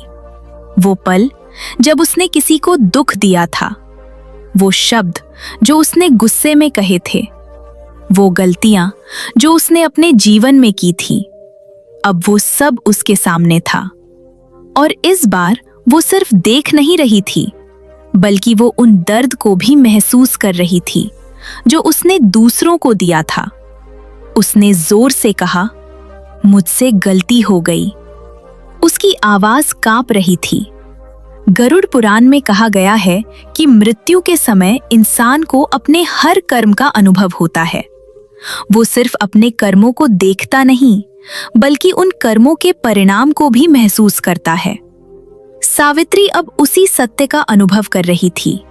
वो हर उस व्यक्ति का दर्द महसूस कर रही थी जिसे उसने कभी दुख दिया था। उसका दिल भारी हो गया। काश मैं सब कुछ बदल सकती, लेकिन अब कुछ भी बदलना संभव नहीं था, क्योंकि जीवन समाप्त हो चुका था और अब सिर्फ उसका हिसाब बाकी था। धीरे धीरे उसके सामने एक और दृश्य उभरा। वो एक वृद्ध महिला थी जो एक दिन उसके घर आई थी। सावित्री ने उसे खाना खिलाया था। उस समय उसने सोचा भी नहीं था कि ये एक छोटा सा काम इतना बड़ा बन जाएगा। लेकिन अब वो उस महिला के चेहरे पर खुशी देख रही थी और उस खुशी को महसूस कर रही थी। उसके दिल में एक हल्कापन आया। तो ये भी मायने रखता है। गरुड़ पुराण हमें यही सिखाता है कि हमारे जीवन का हर छोटा कर्म, हर छोटी भावना कभी न कभी हमारे सामने आती है। सावित्री अब समझ चुकी थी कि जीवन सिर्फ जीने के लिए नहीं है, बल्कि समझने के लिए है। हर कर्म का एक परिणाम होता है और वह परिणाम हमें कभी न कभी भुगतना पड़ता है। अब उसके सामने उसके पूरे जीवन का सार था। उसकी अच्छाइयां, उसकी गलतियां, सब कुछ स्पष्ट था। उसने गहरी सांस ली। अब मुझे सब समझ में आ गया। उसकी आत्मा अब हल्की हो गई थी, क्योंकि उसने अपने जीवन को पूरी तरह स्वीकार कर लिया था।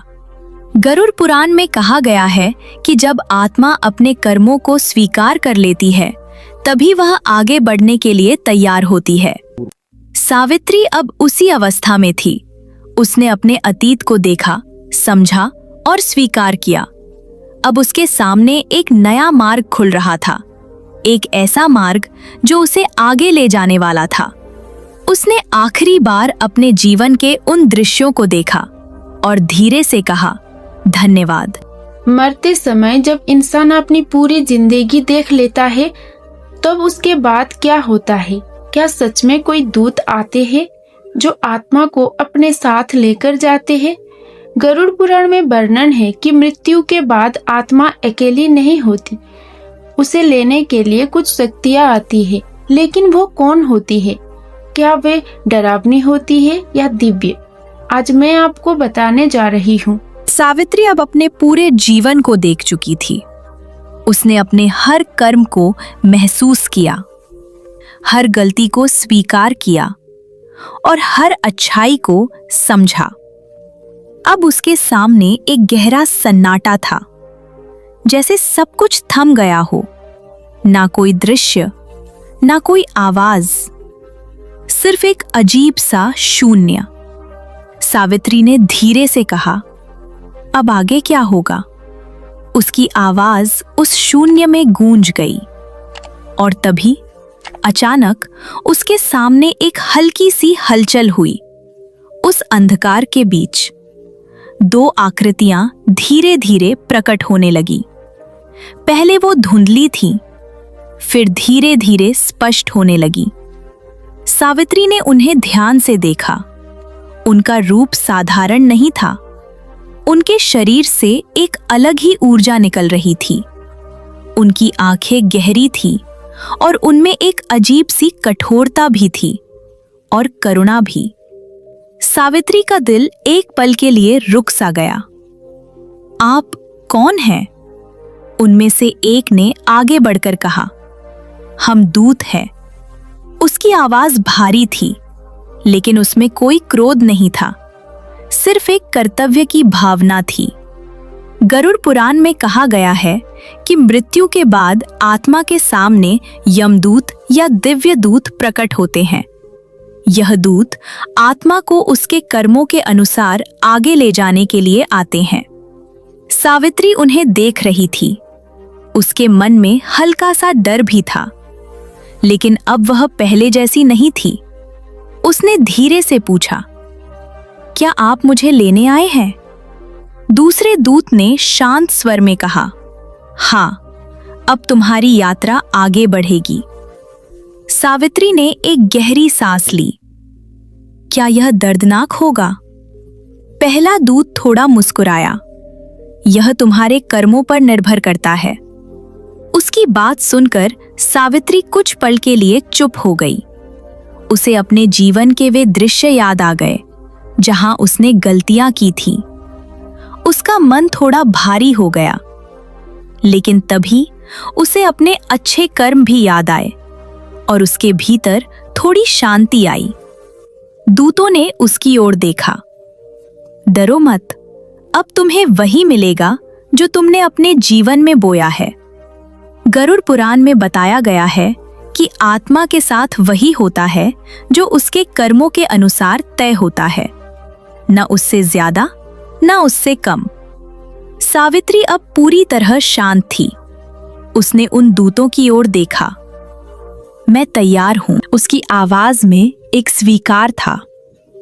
अब वो भाग नहीं रही थी, अब वो सामना कर रही थी। दूतों ने धीरे से इशारा किया और अचानक सावित्री ने महसूस किया कि वो आगे बढ़ रही है। ना उसके पैर चल रहे थे, ना उसका शरीर हिल रहा था।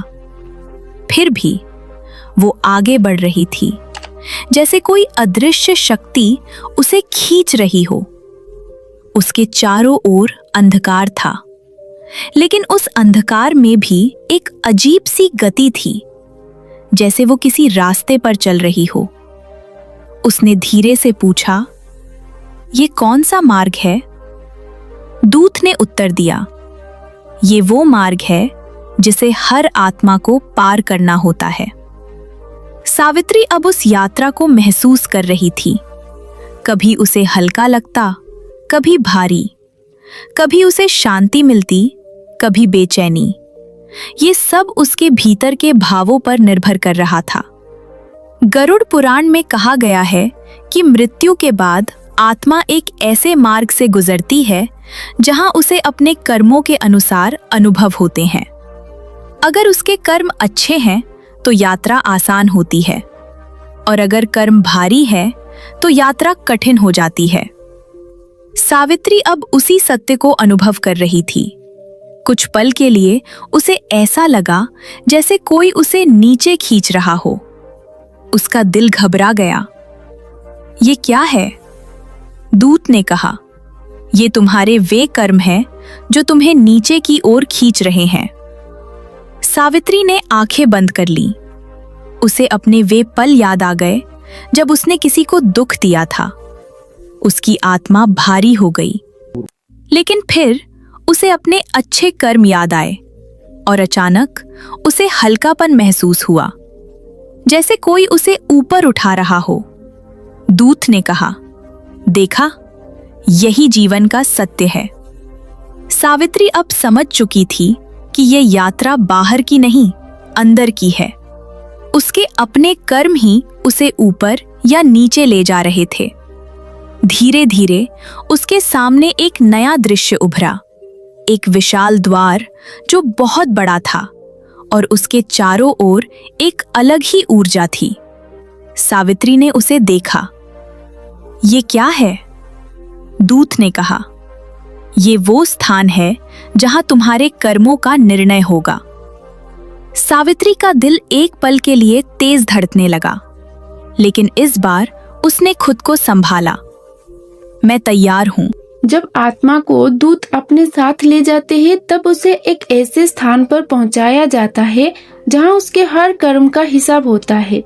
गरुड़ पुराण में इस स्थान का वर्णन बहुत विस्तार से किया गया है। क्या सच में हमारे हर अच्छे और बुरे कर्म का न्याय होता है? क्या कोई ऐसी शक्ति है जो सब कुछ देख रही है? आज मैं आपको बताने जा रही हूँ जहाँ आत्मा अपने कर्म का सामना करती है। सावित्री अब उस विशाल द्वार के सामने खड़ी थी। वह द्वार इतना विशाल था कि उसकी सीमा को आंखों से देख पाना मुश्किल था। उसके चारों ओर एक अजीब सी ऊर्जा थी जो न डरावनी थी, ना ही पूरी तरह शांत, जैसे उसमें न्याय की गंभीरता समाई हुई हो। सावित्री ने धीरे से उस द्वार को देखा। उसका दिल तेज धड़क रहा था, लेकिन उसके भीतर एक अजीब सा साहस भी था। यही वह स्थान है? उसने धीमे स्वर में पूछा। दूत ने उत्तर दिया, हाँ, यहां हर आत्मा को अपने कर्मों का सामना करना पड़ता है। सावित्री ने गहरी सांस ली और धीरे धीरे उस द्वार के भीतर प्रवेश किया। जैसे ही वह अंदर गई, उसने देखा एक विशाल सभागार जहां चारों ओर प्रकाश था। लेकिन वह प्रकाश आंखों को चुभता नहीं था, बल्कि उसमें एक गंभीरता थी, एक सत्य की शक्ति थी। उस सभागार के मध्य में एक दिव्य आसन था और उस आसन पर एक ऐसी शक्ति विराजमान थी जिसे शब्दों में वर्णन करना कठिन था। उनकी आंखों में सब कुछ देखने की क्षमता थी। उनके चेहरे पर न क्रोध था, न ही मुस्कान, सिर्फ एक गहरी निष्पक्षता। सावित्री का सिर अपने आप झुक गया। क्या ये? दूत ने धीरे से कहा, यह वही है जो हर आत्मा के कर्मों का न्याय करते हैं। सावित्री का शरीर कांप उठा। गरुड़ पुराण में वर्णन है कि मृत्यु के बाद आत्मा को एक ऐसे स्थान पर लाया जाता है जहां उसके हर कर्म का न्याय होता है और वहां कोई पक्षपात नहीं होता, न रिश्ता, न पहचान, सिर्फ कर्म। सावित्री अब उस सत्य के सामने खड़ी थी। उसके सामने एक प्रकाश उभरा और उस प्रकाश में उसके जीवन के दृश्य फिर से प्रकट होने लगे। लेकिन इस बार वह सिर्फ दृश्य नहीं थे, वे साक्ष्य थे। हर एक कर्म, हर एक भावना स्पष्ट रूप से सामने था। एक आवाज गूंजी, सावित्री। उसकी आत्मा कांप उठी। तुम्हें अपने जीवन का ज्ञान है? सावित्री ने धीरे से सिर झुका लिया। हाँ, मैंने सब देख लिया है। आवाज फिर गूंजी, तो अब तुम अपने कर्मों का सामना करने के लिए तैयार हो? सावित्री ने आंखें बंद कर ली और फिर धीरे से कहा, हाँ, मैं तैयार हूं। जैसे ही उसने यह कहा, उसके सामने एक एक करके उसके कर्मों का प्रभाव प्रकट होने लगा। वह देख रही थी उसकी एक छोटी सी गलती कैसे किसी और के जीवन में दर्द का कारण बनी। वह महसूस कर रही थी वह पीड़ा जो उसने कभी दूसरों को दी थी। उसका दिल भारी हो गया। मुझे क्षमा कर दीजिए। उसकी आवाज कांप रही थी, लेकिन वहां कोई भावुकता नहीं थी, सिर्फ सत्य था। फिर उसके अच्छे कर्म सामने आए। वो पल जब उसने किसी की मदद की थी, जब उसने किसी को प्रेम दिया था, वो सब भी उतनी ही स्पष्टता से सामने था। और इस बार उसके दिल में हल्कापन आया। गरुड़ पुराण में कहा गया है कि वहां हर कर्म का संतुलन होता है। अच्छाई और बुराई दोनों का हिसाब होता है और उसी के आधार पर आत्मा की अगली यात्रा तय होती है। सावित्री अब यह सब देख रही थी। वो समझ रही थी कि जीवन में कोई भी कर्म व्यर्थ नहीं जाता। हर एक चीज कभी ना कभी लौट कर आती है। उसने धीरे से कहा, अब मुझे सब समझ में आ गया। आवाज फिर गूंजी, समझना ही पहला कदम है। सावित्री ने आंखें खोली। क्या मुझे एक और मौका मिलेगा? कुछ पल के लिए सन्नाटा छा गया। फिर आवाज आई, हर आत्मा को वही मिलता है जो उसके कर्मों के अनुसार उचित होता है। सावित्री का दिल धड़कने लगा, लेकिन इस बार उसने खुद को शांत रखा। जो भी निर्णय होगा मैं स्वीकार करूंगी। उसके शब्दों में सच्चाई थी। अब वो भाग नहीं रही थी, अब वह पूरी तरह तैयार थी। धीरे धीरे उसके सामने का प्रकाश बदलने लगा और एक नया मार्ग प्रकट हुआ। दूत ने उसकी ओर देखा। अब तुम्हारी अगली यात्रा तय हो चुकी है। सावित्री ने उस मार्ग की ओर देखा और एक गहरी सांस ली। मैं तैयार हूं। जब आत्मा के कर्मों का निर्णय हो जाता है, तब उसे एक ऐसे लोक में भेजा जाता है जहां उसे अपने कर्मों का फल भोगना पड़ता है। गरुड़ पुराण में इन लोकों का वर्णन बहुत ही रहस्यमय तरीके से किया गया है। क्या सच में स्वर्ग और नरक होते हैं? क्या आत्मा को उसके कर्मों के अनुसार अलग अलग स्थानों पर भेजा जाता है? आज मैं आपको बताने जा रही हूँ जहाँ आत्मा अपनी अगली अवस्था में प्रवेश करती है। सावित्री अब उस दिव्य सभा से बाहर निकल चुकी थी। उसके सामने अब एक नया मार्ग था, लेकिन ये मार्ग पहले वाले मार्ग से अलग था।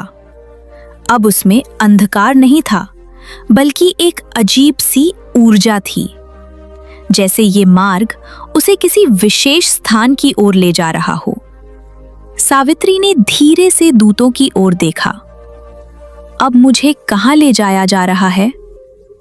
दूत ने शांत स्वर में उत्तर दिया, अब तुम्हें उस लोक में ले जाया जाएगा जहां तुम्हारे कर्मों के अनुसार तुम्हारा अनुभव तय होगा।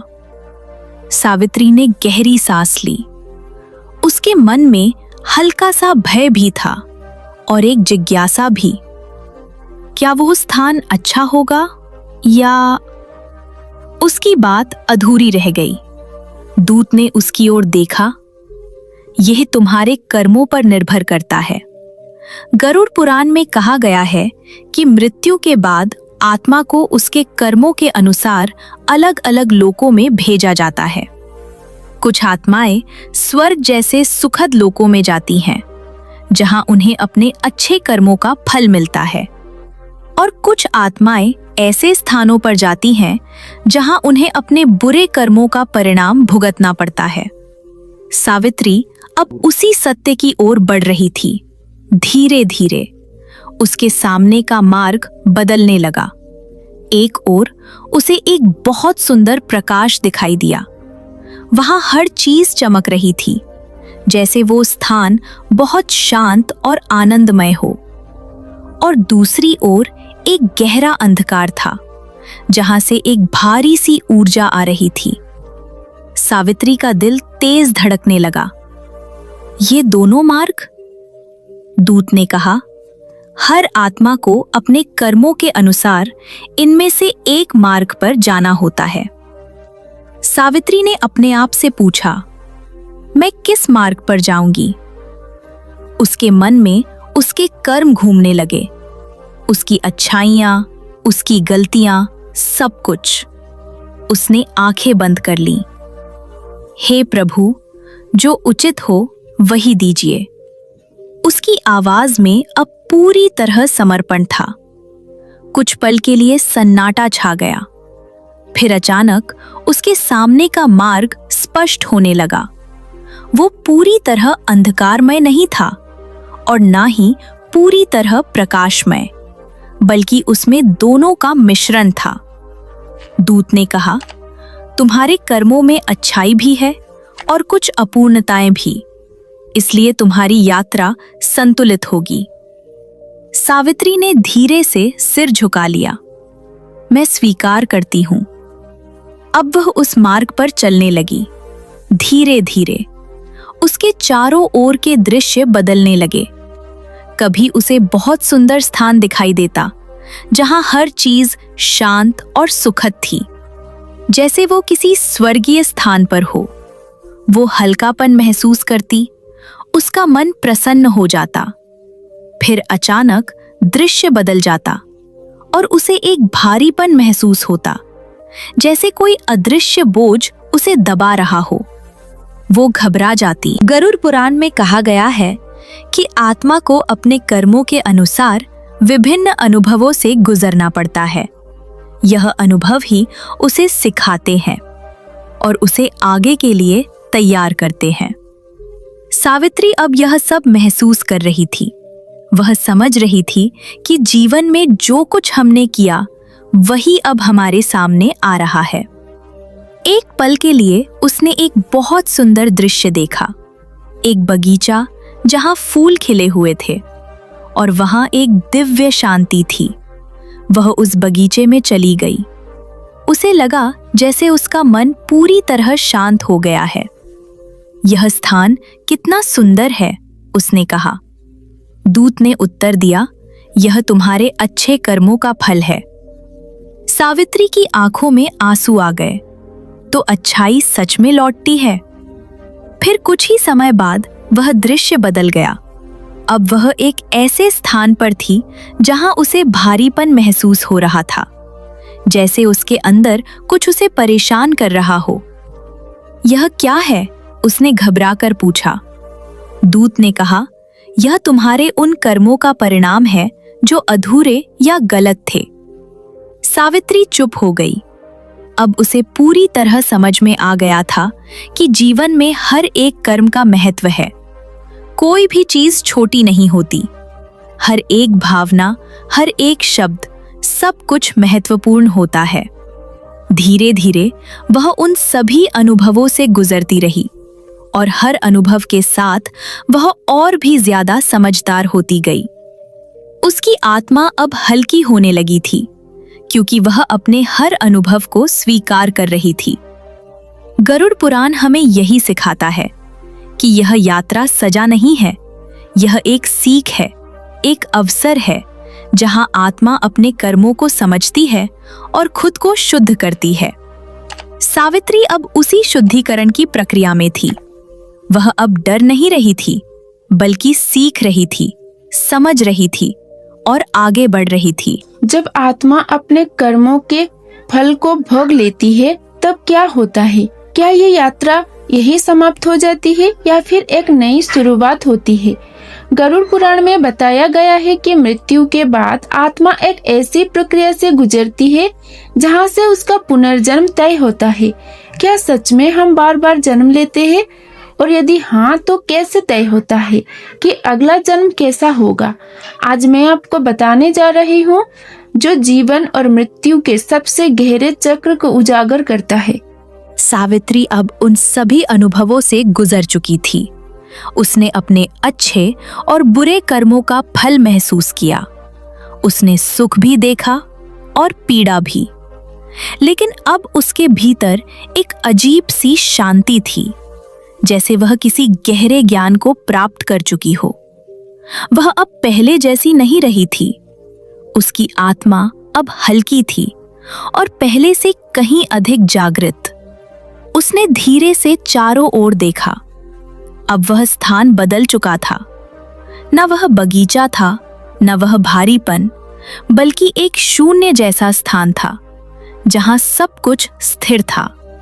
सावित्री ने धीरे से पूछा, अब आगे क्या होगा? उसकी आवाज में अब डर नहीं था, बल्कि एक जिज्ञासा थी। तभी एक मधुर प्रकाश उसके सामने प्रकट हुआ। यह प्रकाश पहले देखे गए प्रकाश से अलग था। इसमें एक अलग ही कोमलता थी, जैसे कोई उसे बहुत प्रेम से बुला रहा हो। उसने उस प्रकाश की ओर देखा और उसके भीतर एक शांति फैल गई। क्या यह मेरा अगला मार्ग है? प्रकाश से एक मधुर स्वर निकला। हाँ, अब तुम अपनी अगली यात्रा के लिए तैयार हो। गरुड़ पुराण में कहा गया है कि जब आत्मा अपने कर्मों के अनुसार अनुभवों से गुजर जाती है तो वह पुनर्जन्म के लिए तैयार होने लगती है। यह प्रक्रिया बहुत सूक्ष्म होती है, जहां आत्मा को यह तय करना होता है कि उसे अगला जन्म किस रूप में लेना है। लेकिन यह निर्णय केवल इच्छा से नहीं होता, यह पूरी तरह उसके कर्मों और उसके संस्कारों पर आधारित होता है। सावित्री अब उसी अवस्था में थी। उसने धीरे से पूछा, क्या मुझे फिर से जन्म लेना होगा? प्रकाश ने उत्तर दिया, जब तक आत्मा पूरी तरह मुक्त नहीं होती, उसे जन्म और मृत्यु के इस चक्र से गुजरना पड़ता है। सावित्री कुछ पल के लिए शांत हो गई। तो क्या मैं फिर से इस दुनिया में आऊंगी? स्वर ने कहा, हाँ, लेकिन इस बार तुम्हारा अनुभव अलग होगा। सावित्री ने अपने भीतर झांका। उसे अपने जीवन की सारी सीख याद आ गई, उसकी गलतियां, उसकी अच्छाइयां, सब कुछ। उसने धीरे से कहा, क्या मैं इस बार बेहतर जीवन जी पाऊंगी? प्रकाश ने उत्तर दिया, तुम्हारे संस्कार तुम्हारे साथ रहेंगे और वही तुम्हें मार्ग दिखाएंगे। गरुड़ पुराण हमें यह सिखाता है कि आत्मा कभी खाली नहीं जाती। वह अपने साथ अपने कर्मों का प्रभाव लेकर जाती है और वही प्रभाव उसके अगले जन्म को आकार देता है। सावित्री अब यह सब समझ रही थी। उसने महसूस किया कि उसके भीतर कुछ बदल रहा है, जैसे वह फिर से किसी नए रूप में ढलने लगी हो। धीरे धीरे उसके सामने कुछ दृश्य प्रकट होने लगे। वह एक नया परिवार था, एक नया घर, एक नया वातावरण। उसने आश्चर्य से पूछा, क्या यह मेरा अगला जीवन है? प्रकाश ने उत्तर दिया, ये वही स्थान है जहां तुम्हारी आत्मा को अगला अनुभव मिलेगा। सावित्री के भीतर एक अजीब सी भावना उठी। ना वो पूरी तरह खुशी थी, ना ही डर, बल्कि एक नई शुरुआत का एहसास। उसने धीरे से कहा, क्या मुझे सब कुछ याद रहेगा? प्रकाश मुस्कुराया, नहीं, तुम्हें कुछ भी याद नहीं रहेगा, लेकिन तुम्हारे संस्कार तुम्हारे साथ रहेंगे। सावित्री की आंखों से आंसू बहने लगे। तो क्या मैं फिर से वही गलतियां करूंगी? स्वर ने कहा, यह तुम्हारे ऊपर निर्भर करेगा। हर जन्म एक अवसर होता है। ये सुनकर सावित्री के भीतर एक नई ऊर्जा जागी।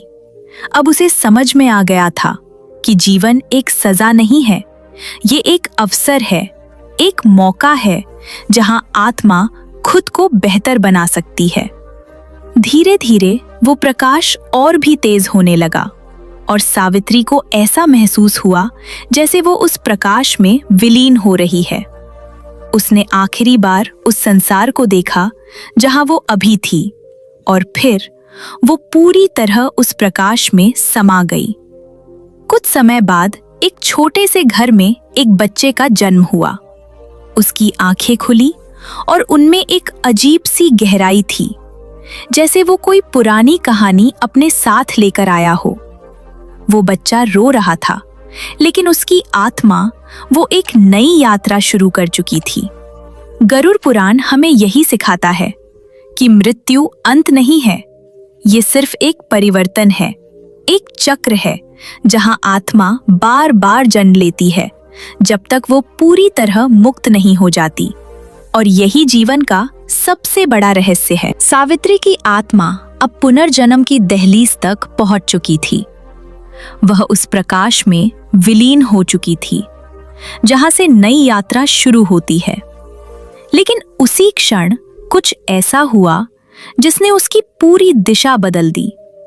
जैसे ही वह नई शुरुआत की ओर बढ़ रही थी, उसे अपने भीतर एक गहरी पुकार महसूस हुई। एक ऐसी पुकार जो बाहर से नहीं, अंदर से आ रही थी। क्या यही अंत है? क्या मुझे फिर से उसी चक्र में लौटना होगा? उसकी आत्मा जैसे खुद से प्रश्न कर रही थी, और तभी वह प्रकाश जो उसे नए जन्म की ओर ले जा रहा था, अचानक ठहर गया, जैसे समय खुद रुक गया हो। सावित्री ने आश्चर्य से चारों ओर देखा। ये क्या हो रहा है? तभी उसके सामने एक और भी दिव्य प्रकाश प्रकट हुआ। यह प्रकाश पहले से कहीं अधिक तेज था, लेकिन उसमें कोई चुभन नहीं थी, बल्कि उसमें एक असीम शांति, एक असीम प्रेम था। सावित्री का मन पूरी तरह शांत हो गया, जैसे उसने अपने असली घर को पहचान लिया हो। उसने धीरे से कहा, आप कौन हैं? उस प्रकाश से एक मधुर स्वर निकला, मैं वही हूं जिसे तुम जीवन भर खोजती रही। सावित्री की आंखों से आंसू बहने लगे। क्या आप भगवान हैं? स्वर मुस्कुराया, मैं कोई रूप नहीं हूं, मैं वह सत्य हूं जो हर रूप में है। सावित्री का हृदय भर आया। गरुड़ पुराण में कहा गया है कि कुछ आत्माएं अपने कर्मों और अपने ज्ञान के आधार पर इस जन्म मृत्यु के चक्र से मुक्त हो जाती हैं। उन्हें मोक्ष प्राप्त होता है। मोक्ष कोई स्थान नहीं है, यह एक अवस्था है जहां आत्मा पूरी तरह स्वतंत्र हो जाती है, जहां उसे फिर कभी जन्म नहीं लेना पड़ता। सावित्री अब उसी सत्य के सामने खड़ी थी। उसने अपने भीतर झांका। उसे अपने जीवन की सारी सीख याद आ गई। उसकी गलतियां, उसकी अच्छाइयां, उसका प्रेम, उसका त्याग, सब कुछ। उसने धीरे से कहा, क्या मैं इस चक्र से मुक्त हो सकती हूं? प्रकाश ने उत्तर दिया, मुक्ति तब मिलती है जब आत्मा खुद को पहचान लेती है। सावित्री ने आंखें बंद कर ली। मैं कौन हूं?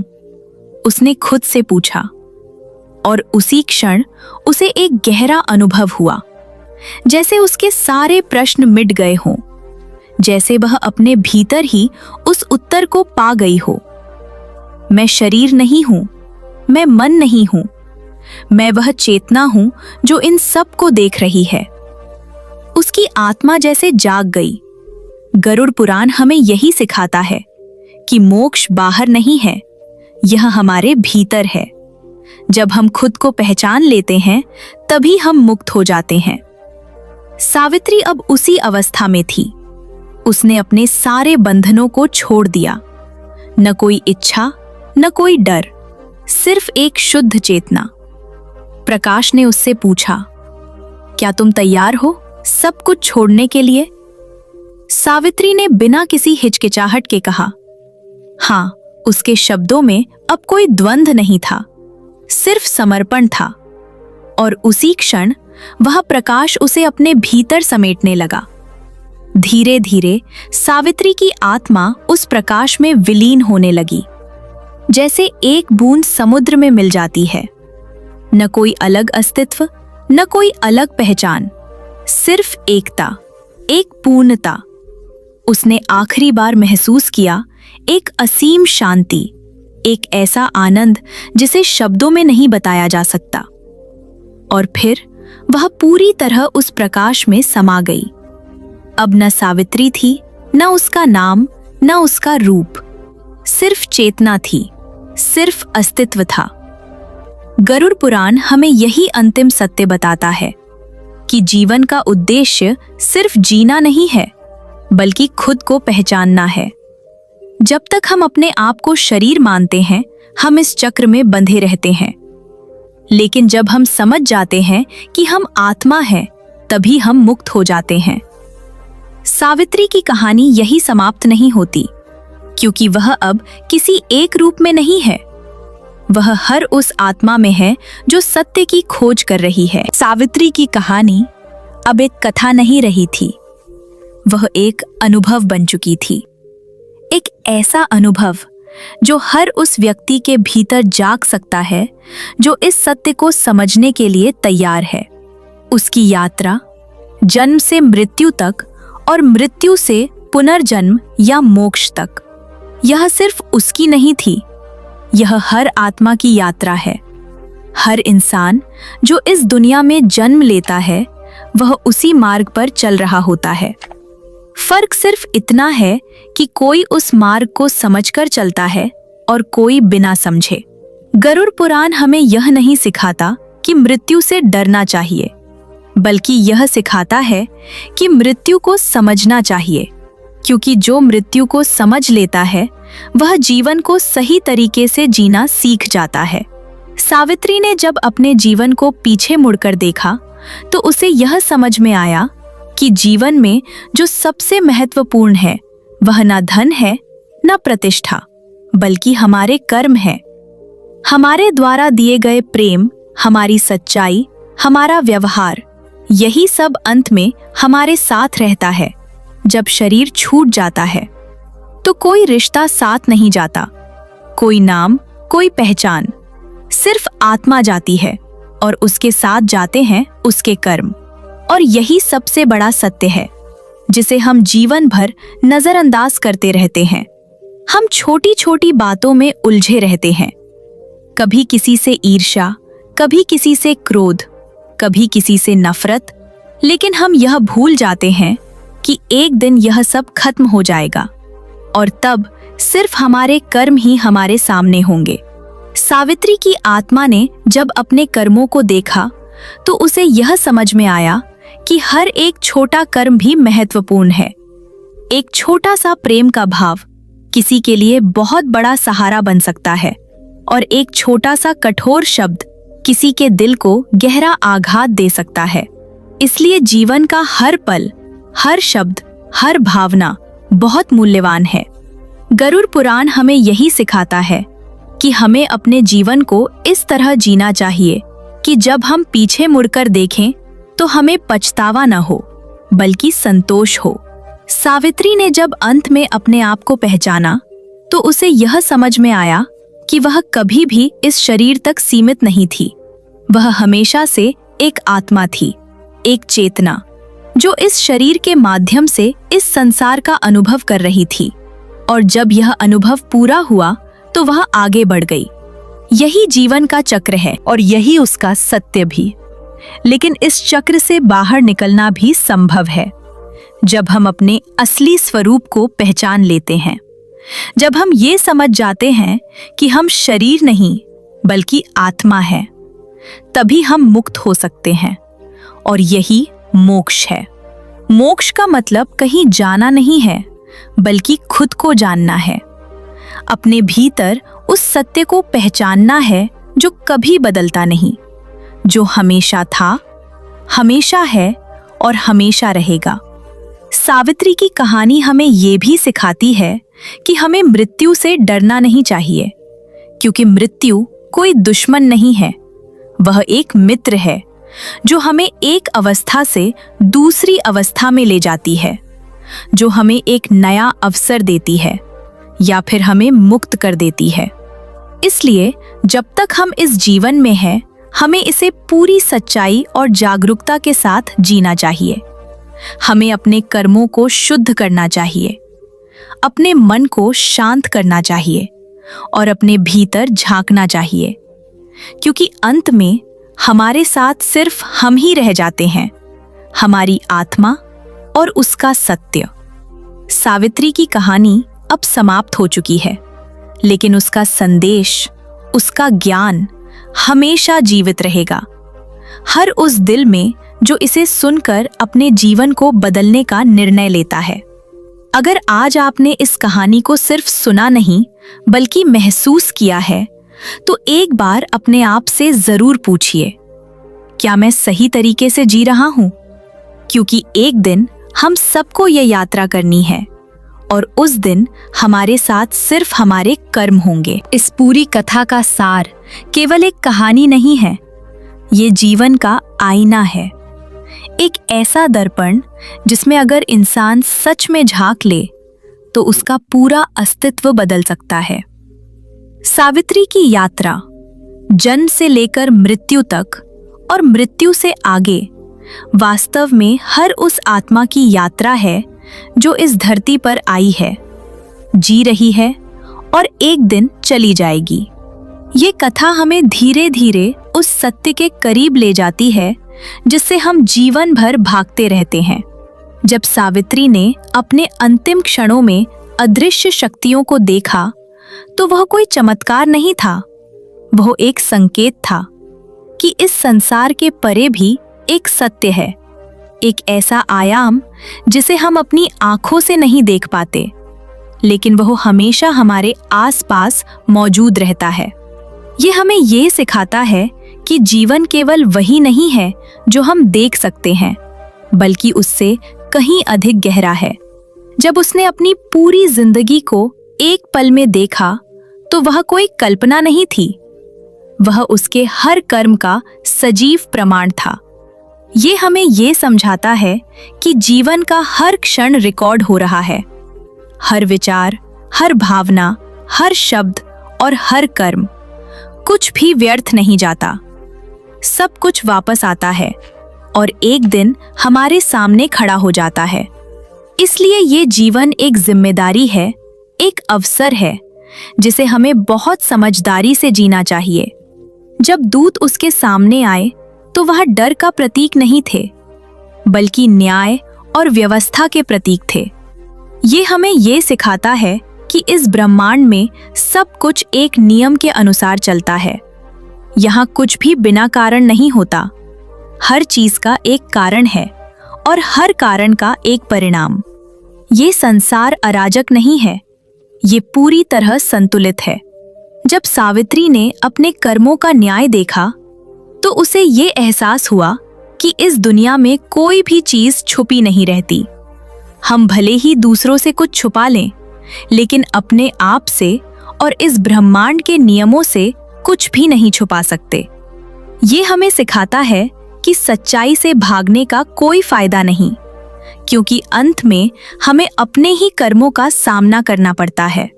जब उसे अपने कर्मों के अनुसार विभिन्न अनुभवों से गुजरना पड़ा तो ये सजा नहीं थी, बल्कि एक शिक्षा थी, एक प्रक्रिया थी जहां आत्मा अपने आप को शुद्ध करती है, अपने आप को समझती है और आगे के लिए तैयार होती है।